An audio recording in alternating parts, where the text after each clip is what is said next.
Entre Montpellier et Ganges, la haute vallée de l'Hérault abrite le site féerique de la grotte des Demoiselles. Dans un environnement propice à l'évasion, vous partirez à la découverte de l'important patrimoine historique et des richesses naturelles que vous réservent les gorges et la haute vallée de l'Hérault.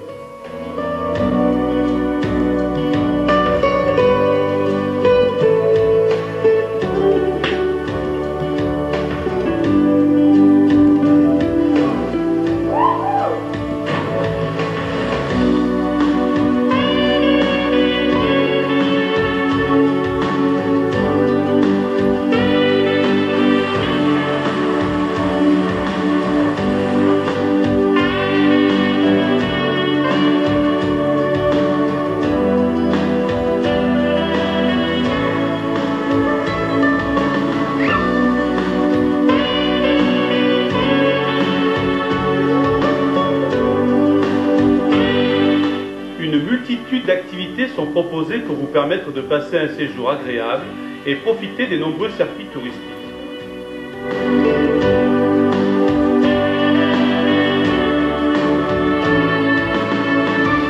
La grotte des Demoiselles, sur les hauteurs de Saint-Bauzile-de-Putois, est organisée pour vous recevoir toute l'année afin de vous faire découvrir les merveilles que peut réaliser Dame Nature en quelques centaines de milliers d'années.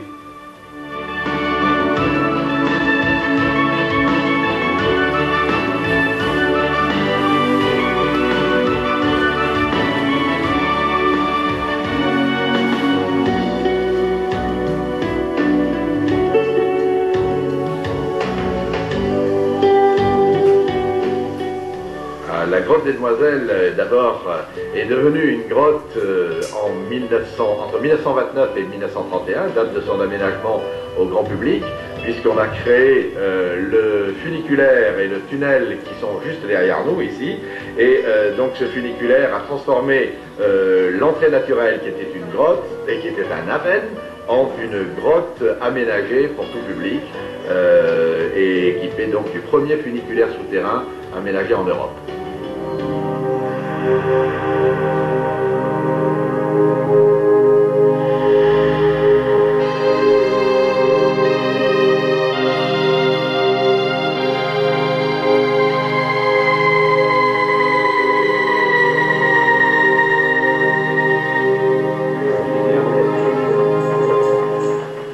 Dans l'ordre un petit peu de visite, nous avons d'abord la salle qui est dite du Manteau Royal.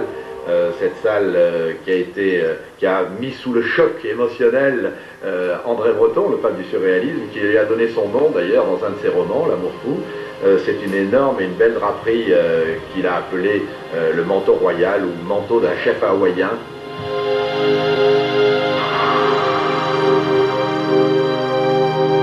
Nous voici donc sous l'entrée naturelle de la grotte, ou aven. Alors, c'était un aven d'effondrement, et les éboulis descendaient en pente douce jusqu'au fond de la salle.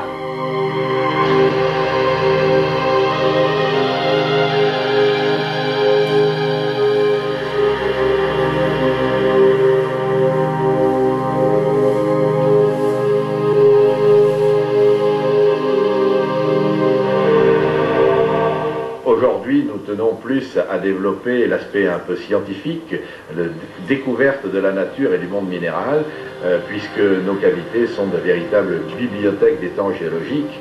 Vous verrez effectivement dans la grande salle de la cathédrale des grandes orgues dont les coulées stalagmitiques de plus de 20 mètres de haut donnent des datations impressionnantes allant de 117 000 à plus de 500 000 ans. C'est vraiment impressionnant de se retrouver ainsi tout petit devant la nature, et encore plus devant quand la nature se fait elle-même sculpteur, puisque nous avons une des stalagmites les plus célèbres au monde, avec au cœur de la cathédrale la célèbre Vierge à l'Enfant. Il ne faut pas beaucoup d'imagination pour comparer cette stalagmite à la plus belle statue représentant cette Vierge, cette Madone des Abîmes.